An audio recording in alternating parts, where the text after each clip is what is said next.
Buenas tardes, ¿cómo están? Buenas tardes, profe. ¿Me escuchan ahí bien? Sí,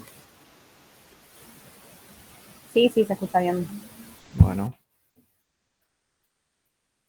Bien. A ver, vamos a hoy. El tema anterior que nos tocaba era la parte de ambiental, salvo iluminación, era la parte de ruido y ambiente térmico, que por lo que yo hablé con los otros profes, eso lo ven en seguridad e higiene y en alguna otra materia, por lo que me dijeron. Así que después vamos a hacer un pequeño trabajito práctico y si surge alguna duda la resolvemos en clase. El próximo jueves sería jueves 20.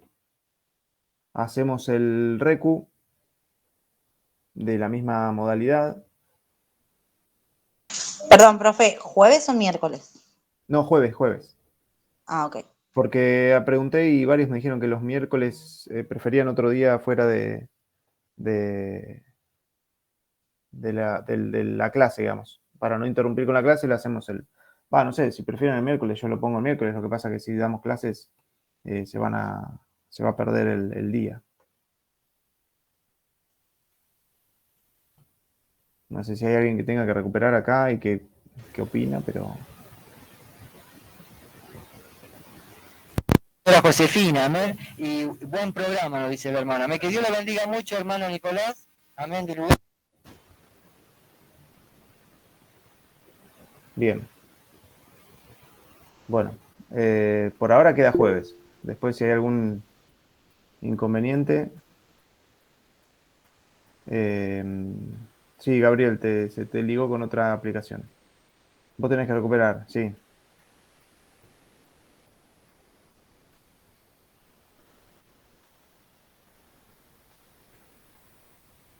El jueves no, todo el día no, sino un par de horas nada más. Bien, entonces si cursan otra materia, por ahí lo hacemos el miércoles directamente. Miércoles que viene, en horario de cursada. ¿Les parece? Bien, porque clases tenemos, o sea, los temas nos van a sobrar clases, digamos, ¿no? O sea, tenemos más clases que temas, así que no sería un inconveniente eso. Em, Así que si les parece, lo hacemos el miércoles que viene. Después, de última, después lo charlamos por el grupo de WhatsApp.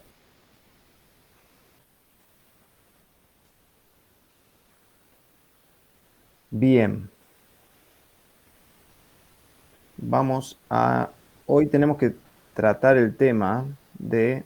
eh, perdón, antes que eso voy a contar un poquito de lo que van a ser los dos trabajitos de carga térmica y de carga térmica sola, porque después tenemos de ruido, pero de iluminación, pero todavía no vimos iluminación, así que eso lo vemos la próxima. El trabajito de carga térmica básicamente lo estoy buscando. Estamos acá. Voy a pasar a compartir, así les muestro el trabajito. Es muy sencillo.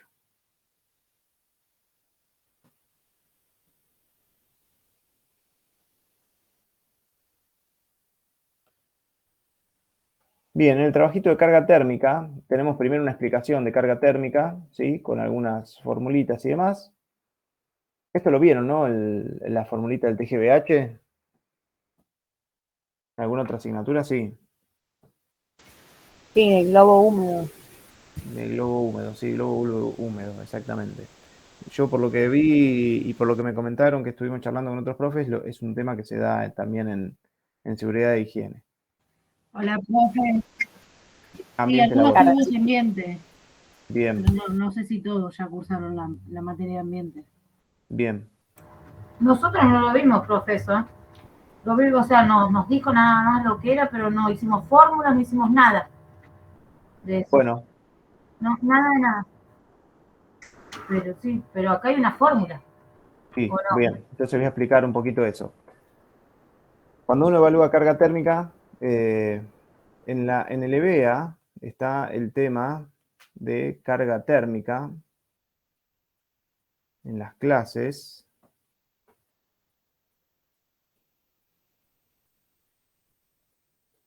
Clases y presentaciones.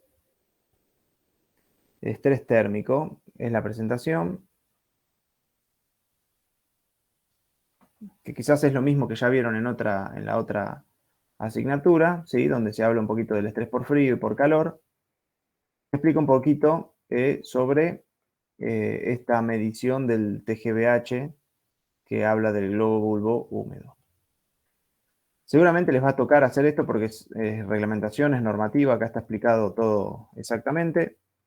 Y lo mismo está resumido en el trabajo práctico. Cuando ustedes hacen una evaluación de la carga térmica en un ambiente laboral, lo que se mide no es solamente la temperatura, ¿no? Ustedes eso lo han visto.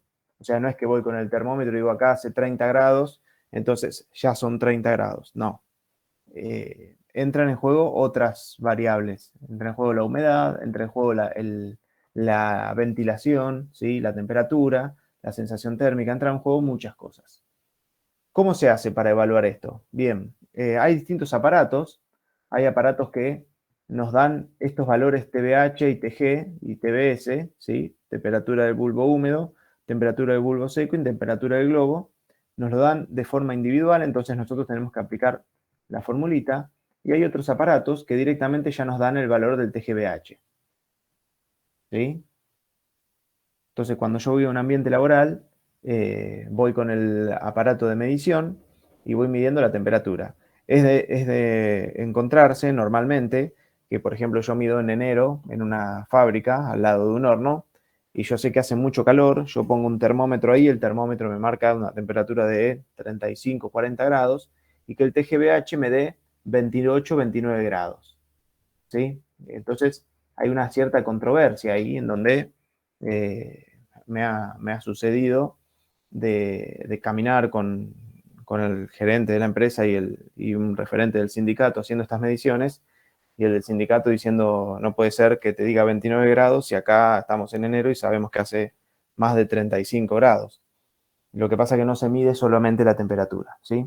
Si nosotros ponemos un ventilador, o sea, hace 35 grados, si nos ponemos un ventilador, la sensación térmica en nuestro cuerpo seguramente baje y no vamos a sentir el mismo calor que si no tenemos el ventilador. Entonces, esta fórmula y estos aparatos miden exactamente eso, ¿sí? Cómo se mitiga ese calor, ¿sí? Además, se añaden al TGVH según el tipo de ropa que se tenga que usar. A veces los uniformes de trabajo son más gruesos e incómodos según el tipo de trabajo que se está haciendo, entonces se agregan distintos tipos de temperaturas a la fórmula. Y según la temperatura que nos da, nosotros venimos, si es un personal aclimatado, tenemos estos valores de acá, y si es sin aclimatar, tenemos estos valores de acá. Si a nosotros la fórmula en total nos da, por ejemplo, un sin aclimatar, digamos, un trabajo moderado, ¿sí? Nos da 27 grados, estaríamos más o menos acá, lo cual significa que tenemos que hacer un 75% del trabajo y un 25% debería ser descanso. Eso lo vieron en la otra asignatura, por lo que tengo visto, porque esto es básicamente normativa y legislación argentina.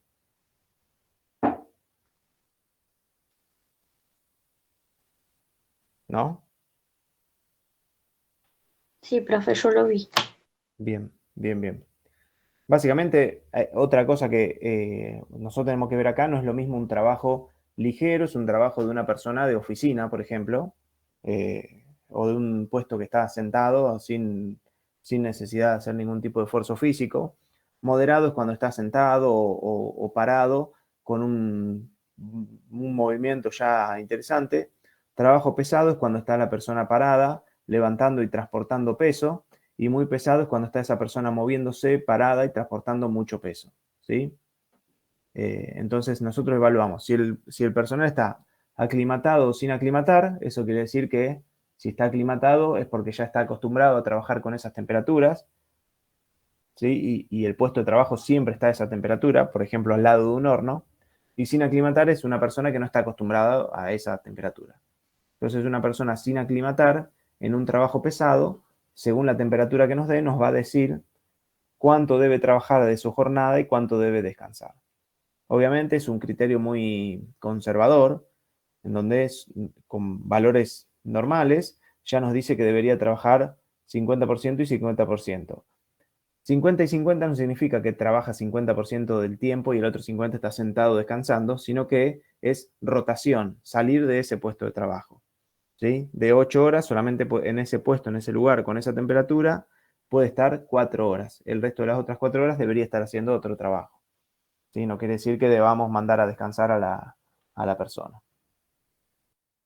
Ya tenemos algunos ejemplos de actividades. Y acá tenemos un pequeño caso práctico, que es el que tenemos que resolver con estos datos. ¿Sí? Es bastante sencillo el trabajo práctico. Me gustaría que lo vean, lo evalúen y si hay dudas, las respondemos por el grupo. Y yo todavía no está subido esto, así que lo voy a subir ahora. Y después, bueno, evaluamos a ver, discutimos a ver qué valores dio y qué recomendaciones dan ustedes a ese puesto de trabajo.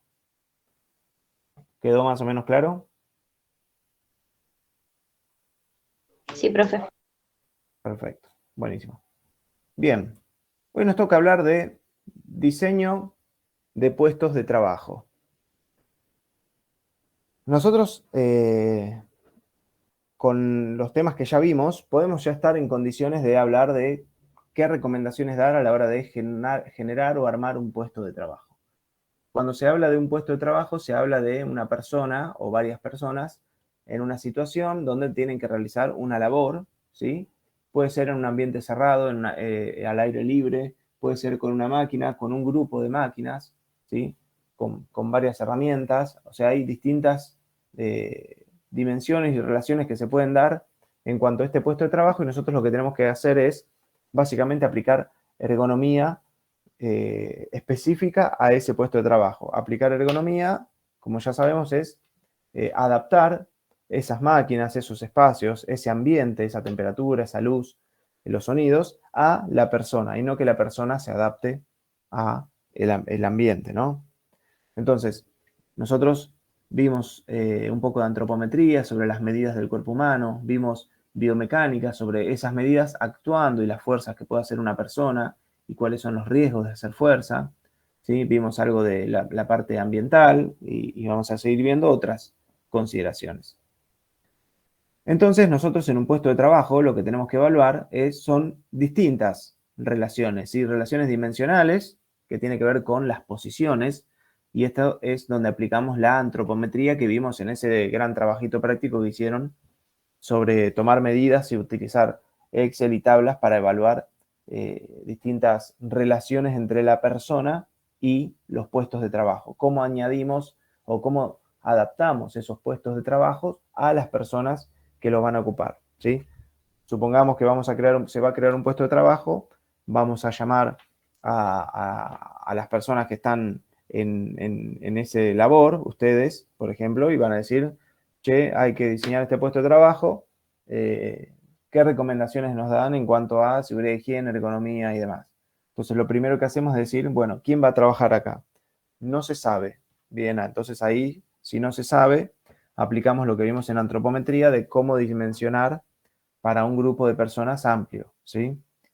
Y ahí vemos si diseñamos para los extremos, intervalos ajustables, para el extremo mayor, el extremo menor, ¿sí? Todas las cuestiones que ya vimos en antropometría. Después tenemos relaciones informativas. Ahora vamos a ver un poquito todo esto, ¿no? Informativas y de control, que quieren decir todos los dispositivos que vamos a manejar, las manijas, palancas, botones, pantallas, teclados, mouse, pantalla táctil, todo lo que sea tocable, que nosotros podemos manipular y lo que sea información para nosotros, informativas, pantallas, LED, sonidos, lucecitas y demás, también tenemos que diseñarlas de alguna manera. Ahora también vamos a ver un poquito de eso, ¿sí?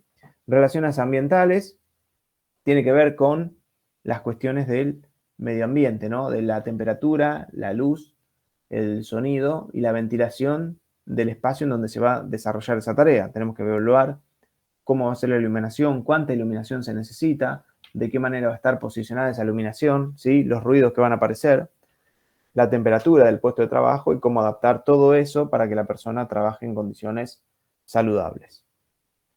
Y además de eso, nos quedan cuestiones temporales, sociales, de la organización y culturales. Cosas que vamos a ver un poquito más adelante, ¿sí? En donde veamos estrés, relaciones de la organización. Bueno, de la organización algo vimos en estudio del trabajo y productividad. Pero las partes sociales, culturales y temporales lo vamos a hablar un poquito cuando veamos estrés, trabajo por turno y esas evaluaciones que son también importantes a la hora de diseñar un puesto de trabajo, ¿sí? Entonces, en un puesto de trabajo nosotros tenemos controles, ¿sí? Controles que vamos a manipular, acciones, ¿sí? Vamos a ejecutar órdenes y la máquina o los dispositivos van a realizar alguna tarea que nosotros vamos a evaluar, a tener información que va a entrar por los ojos o por los oídos, ¿sí? Generalmente nosotros vamos a pensar un puesto de trabajo que nos va a dar información de señales auditivas y señales visuales, ¿sí? Lumínicas. Por ejemplo, una chicharra cuando la máquina terminó de hacer su trabajo, una lucecita de distintos colores, verde cuando está encendida, roja cuando hay algún problema, amarilla cuando hay que realizar alguna acción, ¿sí? Está un poquito ya tabulado eso. Bien. Entonces, nosotros para diseñar un puesto de trabajo, lo primero que tenemos que tener en cuenta es saber cuáles son las cosas básicas que tenemos que hacer en ese puesto de trabajo, ¿sí? Cuáles serían las actividades, qué es lo que se va a realizar, y es la manera de empezar a pensar nuestro puesto de trabajo. Es decir, nosotros decimos, bueno, ¿qué es lo que se va a hacer en este puesto de trabajo? Va a haber una persona o 3 personas que van a tener que desarrollar cierta tarea, utilizar una máquina o una serie de máquinas, ¿sí? Por ejemplo, va a ser una máquina principal y luego, mientras la máquina está trabajando, tiene que acomodar con otra maquinita más pequeña algunas cajas y algunas otras objetos que tiene el puesto de trabajo. Bien, con esa información nosotros vamos a saber más o menos cómo puede ser el posicionamiento y buscamos el tamaño de la máquina, cómo funciona esa máquina y empezamos a ver el posicionamiento de la persona, cómo se va a parar la persona para que tenga que hacer el menor esfuerzo posible y buscar que su actuación sea lo más relajada posible. Acuérdense cuando vimos en ángulos de confort, es una buena herramienta para pensar cómo debería estar la persona, ¿sí? Cómo debería colocar sus brazos, sus piernas, su espalda, su cintura, su cuello, cómo girar su cuello, ¿sí? Si debería estar sentada, parada, cómo debería estar sentada, ¿sí? Si se puede o no se puede. Todo eso lo vamos a evaluar en cuanto a la máquina que vamos a tener enfrente para diseñar este puesto de trabajo, ¿sí? Entonces, lo primero que hacemos es absorber toda la información que podamos tener para empezar a trazar y ver de qué manera vamos a diseñar o pensar o recomendar para esos puestos de trabajo. Muchas veces puede pasar que no seamos nosotros quienes lo diseñamos en sí, sino que otra persona mientras lo está diseñando sea un trabajo colaborativo y en conjunto donde nosotros hacemos las recomendaciones, ¿sí? Cuando vemos lo que hicieron quienes diseñaron el puesto de trabajo, podemos abordarlo desde el lado de la ergonomía y decir, fíjate, el codo de la persona constantemente va a estar levantando o girándose hacia una posición muy incómoda, lo cual va a traer problemas de adaptación para esa persona o de dolores a futuro o de posibilidad de enfermedades laborales. Esas son cosas que nosotros sí podemos evaluar, ¿sí? Vamos a estar preparados y preparadas para poder encarar esa información y poder encarar esas respuestas. Es decir, de la manera en que se está planteando el puesto de trabajo, en algún momento vamos a tener algún inconveniente. Y es lo que queremos evitar, ¿no? Bien, entonces, bueno, nosotros vamos a hacer en base a todo eso, esas recomendaciones ergonómicas, ¿sí? Las recomendaciones ergonómicas tienen que ver con todas las cuestiones que estuvimos viendo y vamos a seguir viendo en cuanto a la ergonomía, ¿sí? Nosotros vamos a ver un montón de cosas que pasan en esos puestos de trabajo y vamos a evaluarlo en cuanto a todos estos aspectos de ergonomía que vamos viendo durante toda la cursada, ¿sí? Nosotros vamos a tener que tomar cuestiones de posiciones de trabajo, los accesos, cómo se accede a ese puesto de trabajo, cuáles van a ser los espacios libres, posturas, asientos, alturas de trabajo, alcance, o zona de trabajo visual. En base a todo eso, toda esa es la información que vamos a adquirir, ¿sí? Mucha relacionada, fíjense, con lo que vimos de antropometría y biomecánica en general, ¿sí? Y en base a eso vamos a dar nuestras consideraciones y recomendaciones, ¿sí? Vamos a evaluar desde el lado antropométrico y con las tablas cuáles serían las medidas necesarias, ¿sí? Teóricas, y vamos a diseñar en base a eso nuestros puestos de trabajo, que luego será evaluado, ¿sí? Tenemos que evaluar y ver cuáles son los inconvenientes que surgen y luego hacer de esa evaluación hacer ese rediseño o diseño del puesto de trabajo real, ¿sí? Nosotros hacemos una especie de prototipo, lo evaluamos y luego sentamos las bases para el trabajo real y volvemos a evaluar si hay algún inconveniente en cuanto a estos puntos y se vuelve a repetir todo el proceso, ¿sí? Este es el proceso básicamente que vamos a utilizar para diseñar un puesto de trabajo. ¿Hasta acá? ¿Alguna consulta?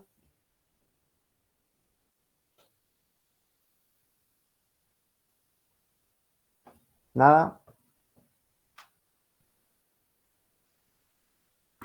No, profe. Bien, sí. Entonces, entiendo que vamos bien, vamos entendiendo.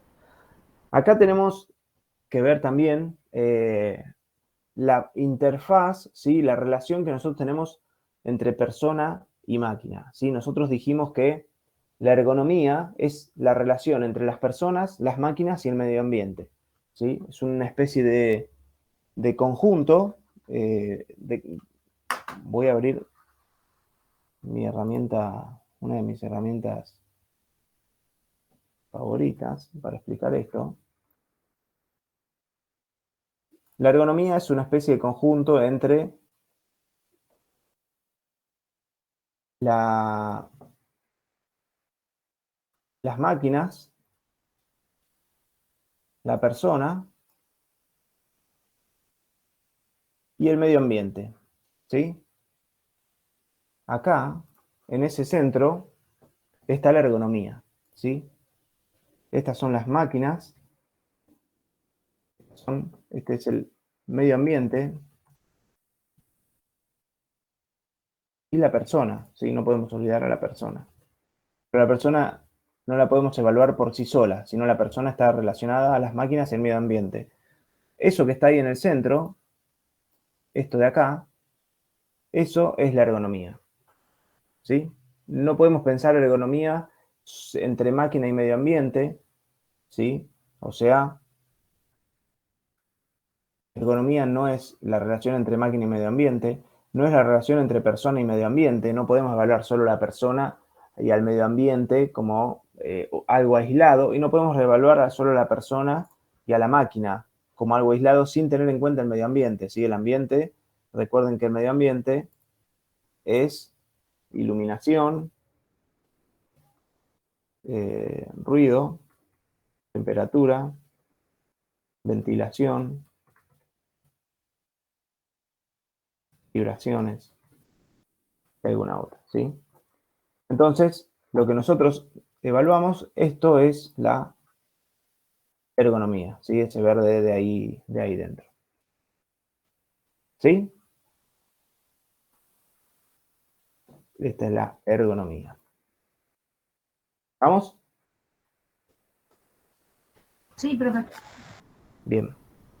Entonces, dentro de esa relación, persona-máquina solamente, acá vamos a dejar el medio ambiente, persona-máquina sería la relación esta de acá, ¿no? Vamos a pintarla en amarillo. Vamos a evaluar eso. En esa relación persona-máquina, en amarillo, ¿sí? Tenemos relaciones dimensionales, informativas y de control. Uy. En cuanto a las dimensionales, es antropometría, ¿sí? Una persona y una máquina las relacionamos dimensionalmente en medidas antropométricas, ¿sí? O sea, si nosotros pensamos cualquier máquina y cualquier persona y las tenemos que juntar, ¿sí?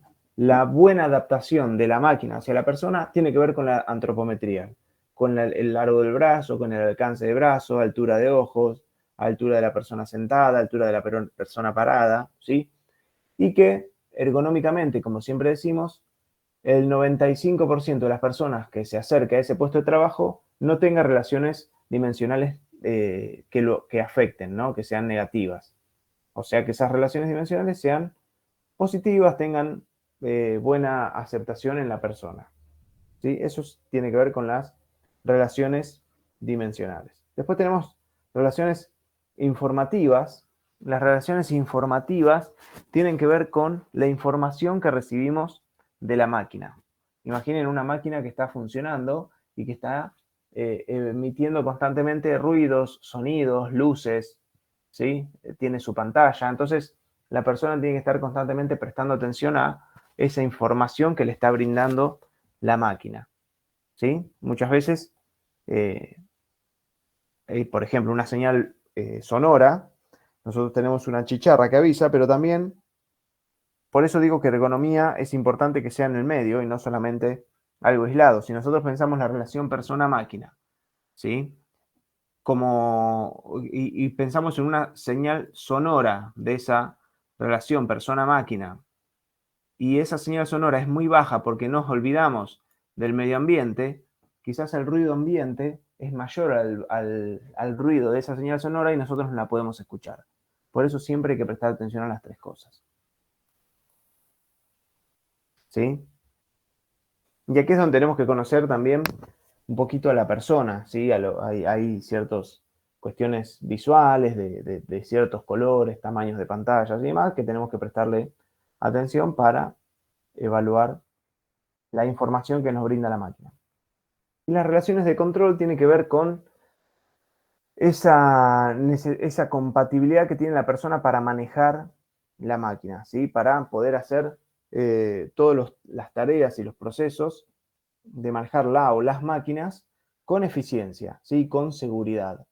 Nosotros tenemos botones, palancas, herramientas, mouse, teclado, pantalla táctil, un montón de aspectos de comandos, ¿sí? Cosas con las que nosotros manejamos una máquina. Por ejemplo, vamos a poner el lavarropas a funcionar y sabemos que tiene un montón de perillas. Bueno, tenemos que saber y ser intuitivos a la hora de seleccionar bien las perillas y los botones para que funcione de manera correcta. Con una máquina pasa lo mismo, ¿sí?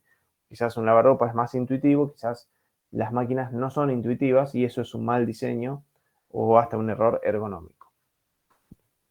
¿Sí?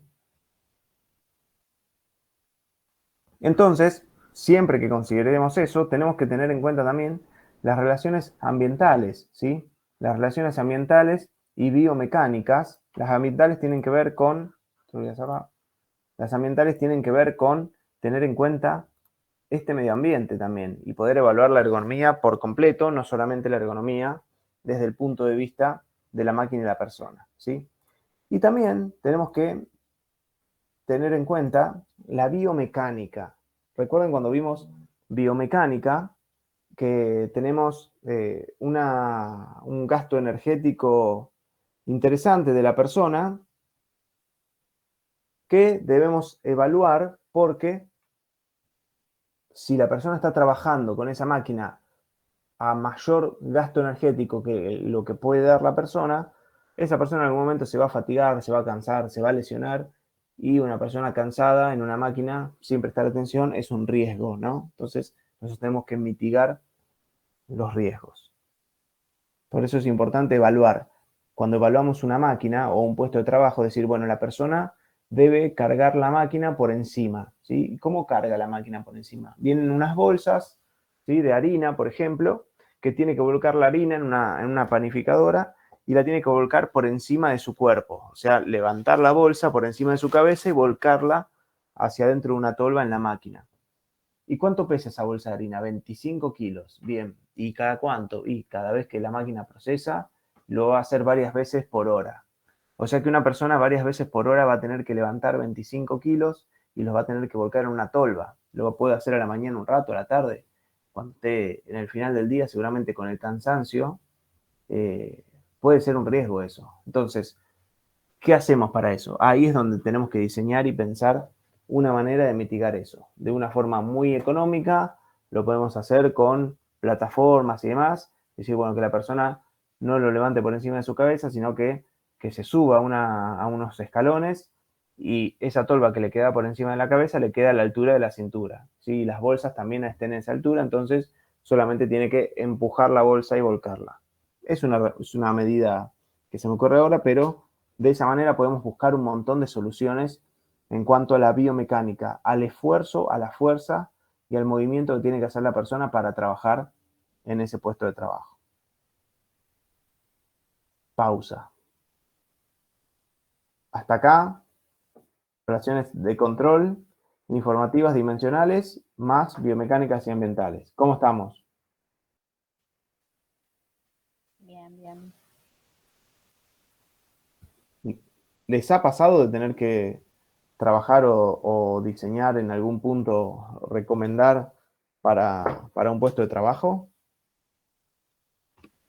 Justo nosotros para prácticas que tenemos los viernes con Mariano, Sí. tenemos una cooperativa de reciclaje y justo a Mari y a mí nos toca ergonomía y justo Bien. en la inyectora llevan la bolsa con todo el producto ya molido y lo tienen que volcar dentro de la inyectora. También se tienen que subir a una plataforma sumamente inestable.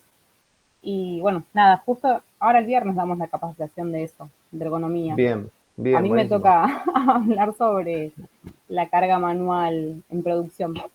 Bien, Lo perfecto. mismo que Bueno, usted dijo. exactamente eso. Entonces, te va a servir esto. ¿Tenés, o sea, la inyectora esta, vos la conocés? ¿Es algo que ya han visto? ¿Saben cómo es?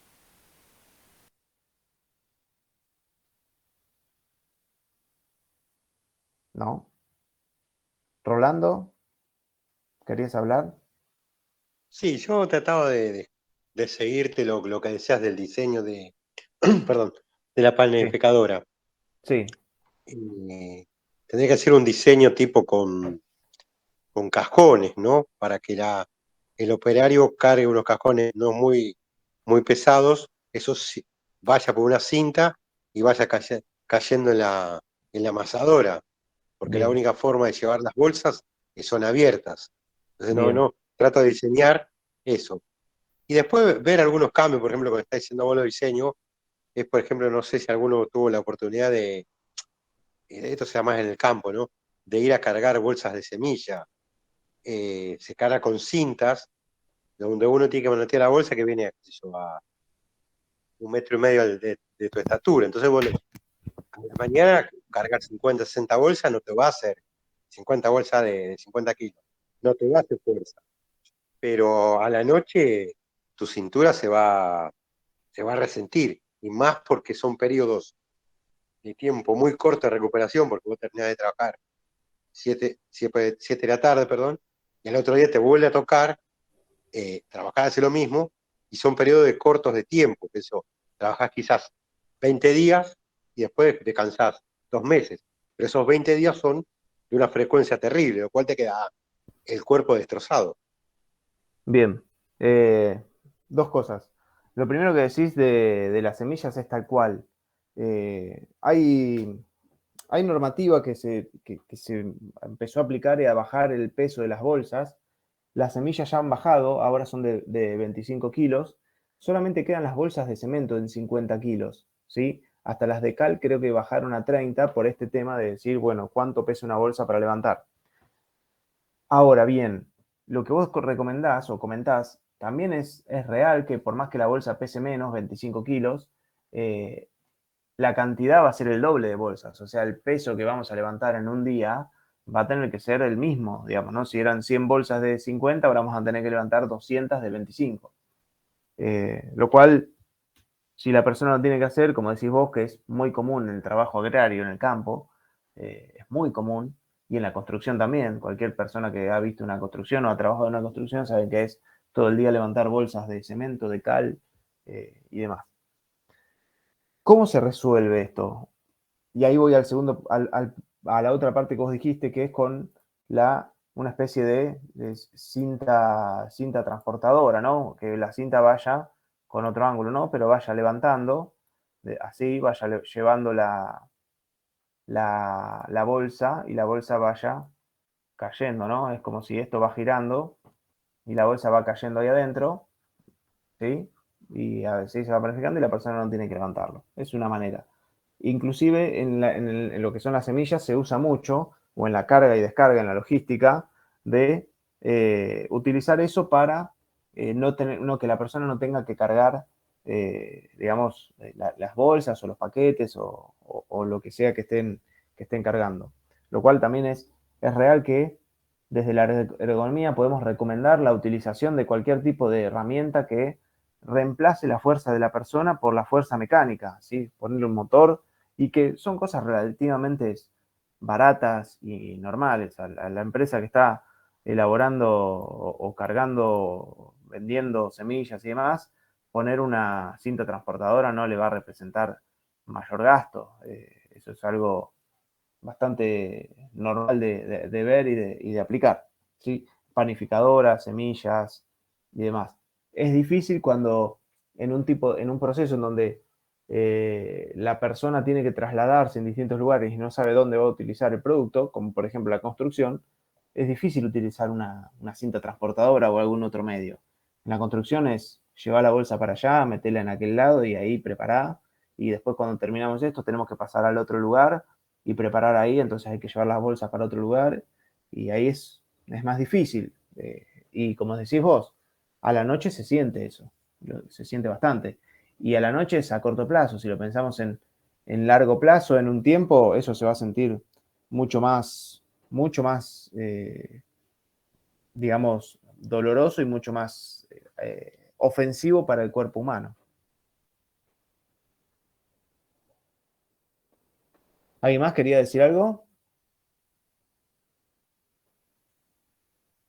Yamila, bueno, entonces tenés ahí el tema para la capacitación de ergonomía, ¿sí? Cualquier duda, me preguntás. Sí, profe, no, todo bien. Terminé de hablar y se me cortó, o sea, no sé qué dijeron, no sé qué habló Roland. Bueno, con No, Roland yo te había preguntado justo y capacitación. después me di cuenta que se te había cortado porque te había preguntado sobre la inyectora, si vos ya tenías información de la inyectora, si conocías cómo es. Sí, no, estoy con Roland. No sé si Roland habló de la inyectora o algo. Estamos en la No. relación. Él comentó de otra cosa que también charlamos sobre las semillas y las bolsas y demás.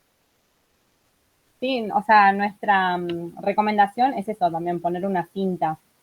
Bien. O sea, sí. Sí, a ver, si entendí bien, es una línea de reciclado, ¿no? Sí, es una cooperativa de reciclado. De reciclado. En la tablada.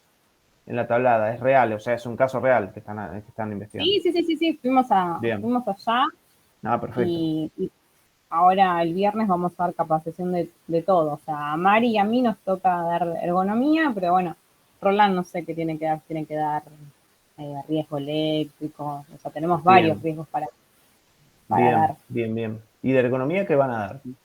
Pregunto, no te Eh, estoy evaluando, te pregunto no, bien, para saber. no, vamos a explicar los riesgos de postura en Bien, ahí en la administración, eh, con el escritorio, la computadora, bien, eso, y después los riesgos también en la producción con el tema del levantamiento de cargas así manual, el peso. bien, bien, perfecto, perfecto.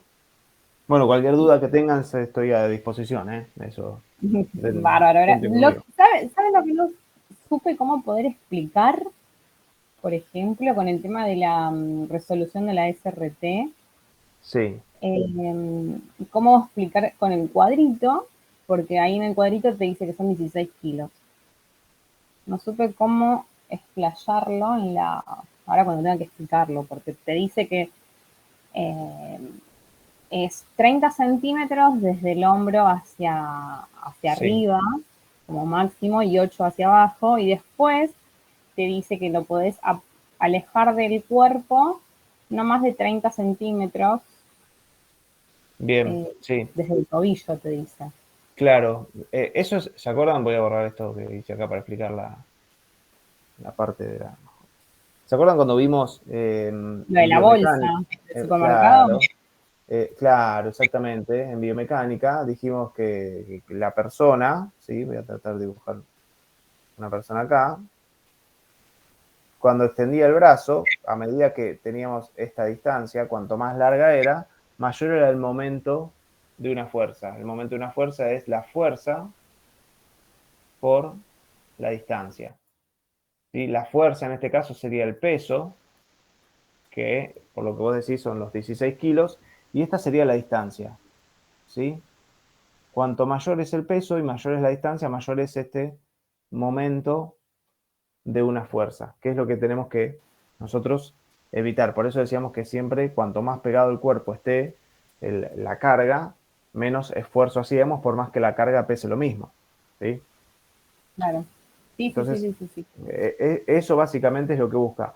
La SRT al poner límites, al decir no puedes pasar por encima del hombro unos ciertos centímetros o por debajo del hombro, y en la distancia X, por ejemplo, y en la distancia Y, es evaluar un poquito eso, ¿sí? Es decir, no lleguemos a los ángulos límites, trabajemos en los ángulos de confort. Básicamente lo que está diciendo o regulando es eso.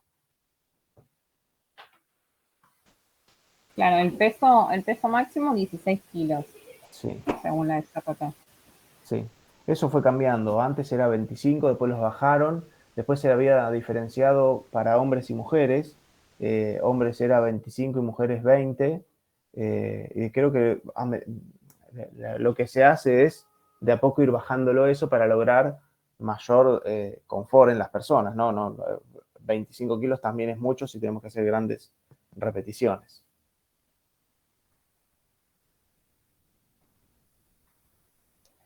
Bien, entonces, ¿qué tenemos que evaluar? Espacios de actividad. Espacio de actividad es la persona trabajando en todo su espacio, ¿sí? En todo el espacio de su puesto de trabajo. Información antropométrica y dimensiones antropométricas, o sea, analizar las informaciones, qué personas van a trabajar, si tenemos información o no, y las dimensiones, ¿sí? Más importantes en el puesto. Obviamente no todas, sino las más interesantes. Si la persona tiene que acceder o levantar un peso, es ver hasta dónde va a inclinarse esa persona, qué alcance de brazo tiene, qué alcance con la vista, con la mano, con el codo, y evaluar eso también.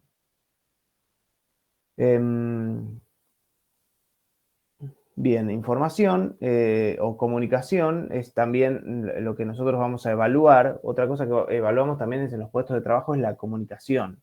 La comunicación con otro trabajador, con otra persona y con la máquina. ¿Sí? La máquina básicamente no es comunicación, sino que nosotros le damos una señal, una información, la máquina trabaja y nos devuelve algún tipo de señal auditiva o lumínica que nos permita saber si las cosas están bien o mal. Generalmente la luz verde es que está bien, la luz roja es que está mal, digamos.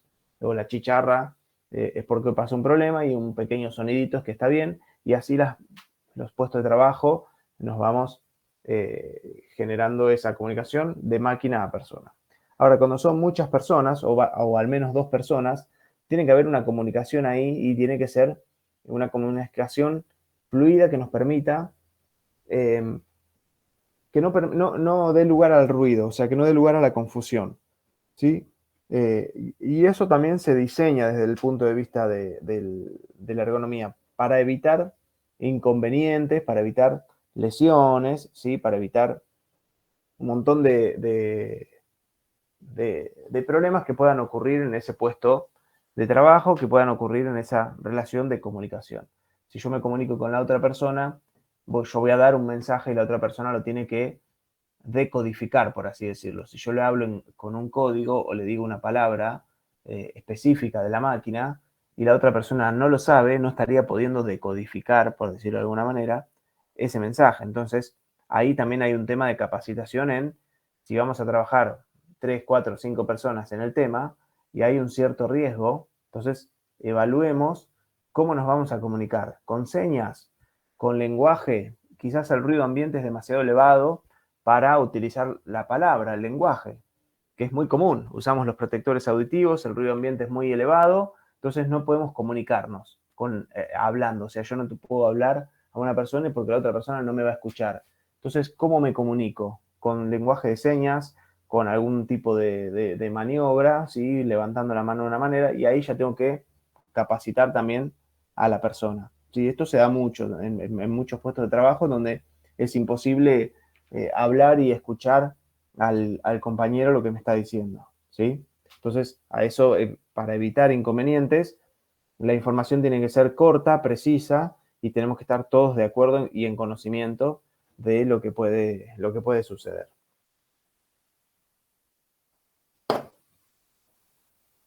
Bueno, esto es un poquito lo que decíamos de dispositivos informativos visuales, los indicadores, contadores, pantallas y más.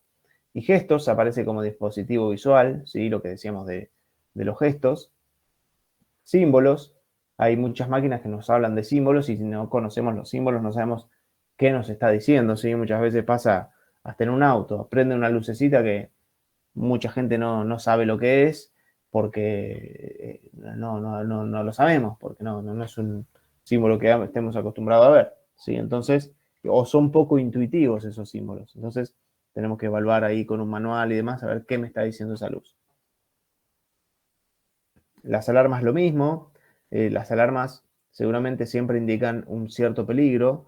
Nosotros tenemos que usar una alarma en casos límites, no podemos usar alarmas porque ya inconscientemente todos tuvimos alguna experiencia o sabemos de alguna manera que las alarmas es algo malo. Entonces no podemos usar una alarma como algo bueno. Tiene que ser un caso especial. Cualquier persona que escuche una alarma sale corriendo o actúa de cierta manera. Entonces tenemos que evaluar eso a la hora de generar un puesto de trabajo, ¿sí?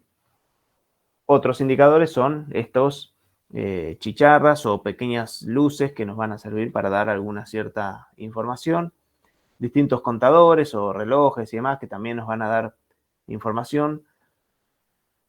Mucha información es bueno, poca información es malo, pero mucha información también genera muchas veces confusiones, ¿sí? Cuando las personas, la información está poco diseñada y nos dan demasiada información donde no la necesitamos, muchas veces quizás genera más inconvenientes que certezas.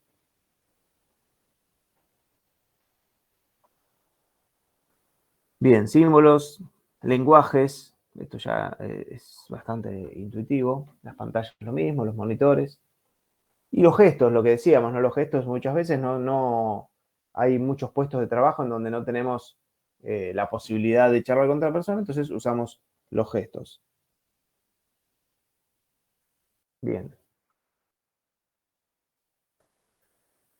Las funciones básicas de los controles: activar, desactivar sistemas, impartir órdenes del sistema, valores discretos, valores continuos y demás. Eso es algo que bastante intuitivo, todo esto.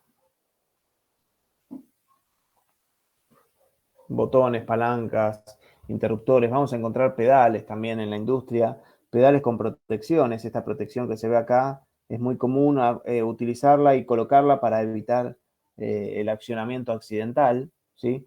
Muchas veces se tiene también, como si ven acá, esta paletita que se ve acá, tienen dos paletitas bien pegadas al pedal, cosa de que si yo quiero accionar el pedal, sí o sí tengo que poner bien posicionado el pie, si no el pie un poco cruzado no entra, ¿sí? Entonces son dispositivos de control y de seguridad para evitar el accionamiento accidental. En cuanto a los pulsadores también, muchas máquinas tienen doble pulsador, lo que hace que yo tenga que, para accionar la máquina, tener las dos manos en los pulsadores, o sea, uno en cada lado de la máquina, ¿sí? Como si fuese un flipper. Si no aprieto los dos botones a la vez, la máquina no acciona. ¿Para qué es esto? Para que la persona no meta la mano en la máquina y con el otro botón la accione, ¿sí? Son distintos herramientas y dispositivos que podemos utilizar a la hora de pensar el accionamiento de alguna máquina, ¿sí? Esto, fíjense también, son interruptores que tienen de seguridad. Muchas máquinas, herramientas tienen interruptores de seguridad para el dedo, las amoladoras o cortadoras. Yo tengo que un doble accionamiento con el dedo, primero correr una palanquita y después apretar. Y si suelto todo, se vuelve su posición de seguridad, ¿sí? O doble accionamiento para poder accionarla. Bien. Palancas, pedales, todos los mandos que nos podemos encontrar en la industria. Otra cosa es la compatibilidad a la hora de ver los mandos y las señales, ¿sí? La compatibilidad es cuando, esto suele suceder cuando se arman algunos tableros y puestos en donde tenemos que poner distintos selectores y cada selector, ¿sí? Mueve algún comando. Por ejemplo, esto de acá abajo son 6 perillas que mueven 6 indicadores. Esto es como la cocina, ¿no? Nunca sé cuál es la hornalla. Si están colocados así, yo no lo puedo diferenciar bien. En cambio, si lo coloco de esta manera, yo puedo diferenciar bien que los dos de arriba son estos dos y los 3 de abajo son estos 3. Y este de acá de la punta es el circulito de este de acá. Entonces, el correcto posicionamiento me evita a mí muchos accidentes, me da una tranquilidad, me da un control sobre el puesto de trabajo que en este primer caso no lo tendría, ¿sí?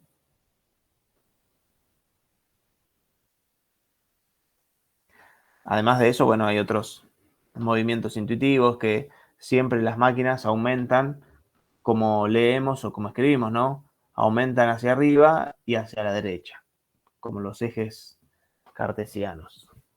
Accionamientos accidentales, esto es un poquito lo que decíamos, ¿no? Los accionamientos accidentales se evalúan o se controlan en base a esos mecanismos de recubrimiento, de orientación, ¿sí? Fuera del alcance, de doble accionamiento.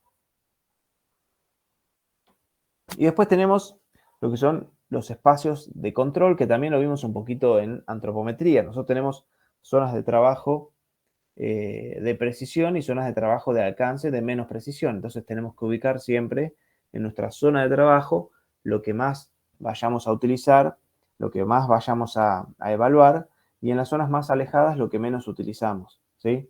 Siempre eso es algo bastante, lo reconocemos, pero es algo bastante intuitivo que vamos a encontrar siempre en nuestro ambiente de trabajo, ¿sí?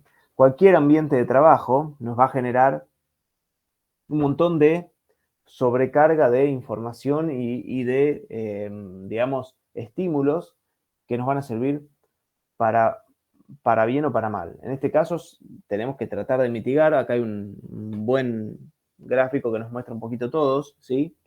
El ruido, primero, tenemos que mitigar todo tipo de ruido. Ya eso lo hemos charlado y lo han visto contadas veces, donde el ruido siempre hay que eliminarlo desde la fuente, ¿no?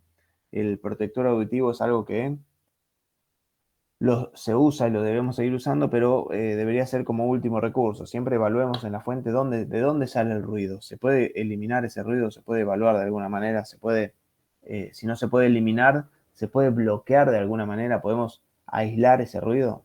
Recién ahí vamos a los protectores auditivos. Las vibraciones es otra de las consideraciones ambientales que generan muchos inconvenientes, ¿sí? Pocas veces evaluadas. ¿Han visto vibraciones ¿Y han evaluado? Hemos visto vibraciones, pero no lo evaluamos. Bien. Sí. ¿Saben cómo se evalúan las vibraciones? Y dependiendo de la intensidad que tenga en el puesto de trabajo. Y se usan como unos sensores que se ponen sobre el cuerpo del operario, bueno, va tomando las vibraciones, hay que hacer un cálculo y todo eso. Bien. Básicamente sí, se usa eso. Son medidores para resumirlo y decirlo así en modo criollo, es una especie de, ¿vieron los sismógrafos, esos que miden las vibraciones de los sismos, de los terremotos? Bueno, es algo así, pero mucho más sofisticado, digamos, que se pone en las personas o en los lugares y se evalúa cómo va reaccionando esa vibración. Y nos dan ciertos valores que nos dicen si es mucho o poco. Esas vibraciones también se pueden mitigar, ¿sí? Y las podemos evaluar, y las podemos ver, y las podemos mitigar de alguna manera, y las tenemos que, por lo menos, saber si existen o no existen, evaluarlas de alguna manera. Otro gran inconveniente que vamos a ver la próxima es iluminación deficiente. La iluminación es uno de los aspectos ambientales más importantes y a los que muchas veces no se le da importancia. Es como, bueno, acá ya se ve bien, ya está. O poner una luz ahí para que se vea. Y no nos fijamos ni cómo ponemos la luz, ni qué tipo de luz es, ni cómo afecta esa luz a la persona. Sí, eso lo vamos a ver la próxima, pero hay mucho para hablar de iluminación. También tenemos sobrecarga térmica o infracarga térmica, ¿sí? O sea, sobrecarga térmica es cuando tenemos mucho calor, estrés por calor, y también tenemos estrés por frío nosotros en un puesto de trabajo. El estrés por frío se da en cámaras frigoríficas, en ambientes gastronómicos, o sea, en industrias de la gastronomía o de las alimenticias, donde están las cámaras para conservar ciertas temperaturas, donde la persona tiene que entrar a esa cámara o trabajar en esas condiciones. Un frigorífico, por ejemplo, muchas personas deben trabajar en condiciones de frío y ahí sí también se evalúa ese frío y se ve las condiciones de lo que se puede pasar. El frío es de las condiciones ambientales una de las también más que más rápido genera un efecto negativo en una persona, ¿sí? El frío es, aparte el calor es más zafable, por decirlo de alguna manera, el frío es más difícil de poder tolerar. No sé si alguien ha tenido la experiencia de trabajar con frío, pero no es lo mismo trabajar con calor que trabajar con frío. Las dos son feas, pero trabajar con frío nos inhabilita de movernos, nos imposibilita, y cuanto más frío sentimos, el cuerpo humano más reactivo es ante eso, y los movimientos, el pensamiento, todo se vuelve cada vez más cuesta arriba, ¿no?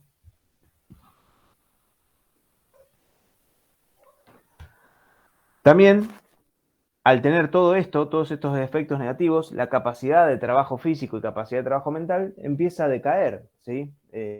Al tener mucho ruido, vibraciones y demás, nuestra mente, lo vamos a ver luego cuando veamos estrés y carga mental, nuestra mente se empieza a posicionar como una computadora que se va colgando, ¿sí? Cuando tenemos muchos efectos ambientales, ¿sí? Estos de aquí, que están trabajando sobre nosotros, o sea, mucho ruido o vibraciones o poca iluminación o sobrecarga térmica, nuestro cerebro, nuestra mente, empieza como a bloquearse, ¿sí? Ya es como cuando una computadora que se va poniendo lenta, ¿sí? Ya le cuesta reaccionar, le vamos dando indicaciones y le cuesta reaccionar, no podemos tomar ciertas, digamos, decisiones con la misma fluidez que si tuviésemos unas condiciones ambientales normales o buenas. Entonces, eso hace que nuestra capacidad mental se empiece a ver disminuida. Y si disminuye nuestra capacidad mental, disminuye nuestra capacidad física. Y todo eso sumado empieza a generar en las personas descontento, empieza a generar en las personas una cierta fatiga, estrés, cosas que vamos a ver después, pero que le generan a la persona riesgo, porque ya no tenemos la mente puesta en el trabajo que estamos haciendo, sino que nuestro cuerpo se fue. Nuestra mente se fue y está pensando en el calor que hace, en el frío que hace, en la mala iluminación que no se ve, en las vibraciones, en el ruido insoportable, ¿sí? En los dolores que me está generando algo de eso, y todo eso hace que el riesgo de un accidente sea aún mayor, ¿sí? Como vimos también en la parte biomecánica, al pasar esto aumentan los ritmos cardíacos, la fatiga física y mental aumenta, por lo tanto aumentan los errores, ¿sí? Aumentan los movimientos torpes, ¿sí? Movimientos inconscientes, movimientos que no queremos hacer, empiezan a aumentar y empiezan a generar posibilidad mayores de cometer algún error, ¿sí? Y los umbrales sensoriales también aumentan, ¿sí? Entonces, un puesto de trabajo debe relacionar no solo el puesto de trabajo en sí con la antropometría y demás, sino todas las cuestiones ambientales que nos puedan suceder en nuestro trabajo. A ver, de puestos de trabajo y de diseño de puestos de trabajo hay mucho más. Hay un libro entero que está subido, que es el de Mondelo, pero básicamente el diseño de puestos de trabajo es el resumen de la ergonomía. O sea, uno para diseñar un puesto de trabajo debe hacer una aplicación de todo lo que nosotros vemos en ergonomía. De hecho, es un libro que habla totalmente de ergonomía, es todo ergonomía, pero relacionada a cómo aplicarlo a un puesto de trabajo en sí. Y el puesto lo relaciona mucho con las máquinas, ¿sí? Nosotros acá, para nosotros un puesto de trabajo puede ser cualquier cosa. Por ejemplo, Rolando y Yamila que están con la recicladora en la tablada, un puesto de trabajo puede ser la oficina, la persona que está reciclando, el que lleva el producto a la recicladora, ¿sí? La persona que está con las inyectoras. Cualquiera puede ser un puesto de trabajo. Y en cualquier puesto de trabajo debemos evaluar todas esas consideraciones, ¿sí? La persona que está en la oficina, ustedes evaluarán cuestiones más relacionadas con quizás carga mental, estrés de trabajo, posturas de prolongación, ¿sí? Van a estar todo el tiempo sentados, con algunas posturas incómodas en cuanto a la muñeca, espalda y demás. Y cuando vamos a otro puesto de trabajo, en una cinta transportadora, por ejemplo, la persona va a estar parada, haciendo otro tipo de movimiento. Entonces ahí el riesgo es otro. Cualquiera de los dos, no importa el puesto que sea, podemos evaluarlo en cuanto a aspectos ergonómicos. ¿Preguntas?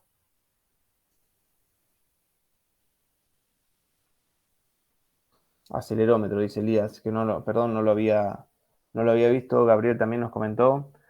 Cajiano, que labura en una panificadora, y los muchachos que descargan bajan de A4, o sea, 100 kilos, pero nadie les dice nada.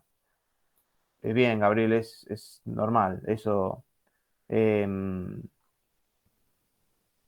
todas las panaderías pasa. La bolsa, fíjense que también en las panificadoras la bolsa de harina también viene en 25 kilos, que es como que se reguló todo y bajó todo a 25 kilos, salvo el cemento. El cemento sigue viniendo en 50 kilos.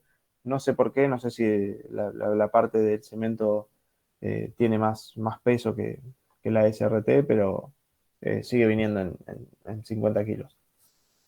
Y se sigue levantando. Uno va a un corralón, por ejemplo, a buscar bolsas de cemento y las personas que te cargan las bolsas de cemento van con el Zampi, van con el Clark hasta el lado de donde las tienen que cargar, en el camión, la camioneta, lo que sea, y luego a mano las van pasando, van levantando esos 50 kilos y hacen todo el día, es su trabajo, digamos.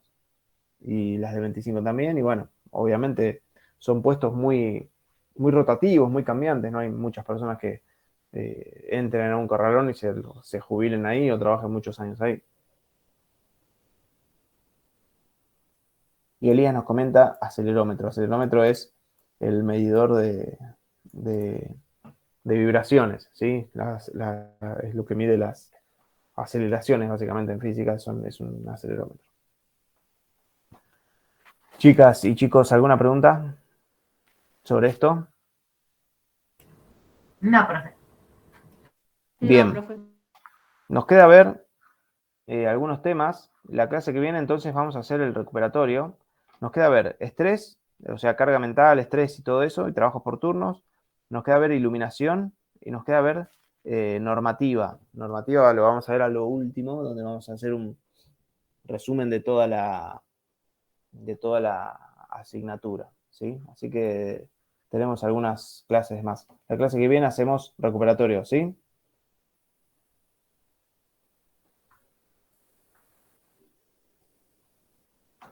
Bueno, Profe, sí, Lorena. ese miércoles no tenemos clase, ¿no? ¿O sí? Y no, porque si. Lo que pasa es que si se les complica con otras materias y demás para hacer el recuperatorio, no quiero tomar otro día y salirme del día de la clase. Entonces, si ya tenemos este día tomado como el día de la clase, me parece que lo correcto es tomar el recuperatorio en ese día. ¿Sí? ¿Y el trabajo práctico para cuándo, profe? Y ahora lo voy a subir, la idea es que lo hagan para dentro de 15 días. Ok, está. Así les da tiempo la semana que viene quien ya aprobó que pueda hacer el trabajito práctico. Perfecto. Igualmente, obviamente, me van preguntando si estamos en el grupo. Bueno, gente,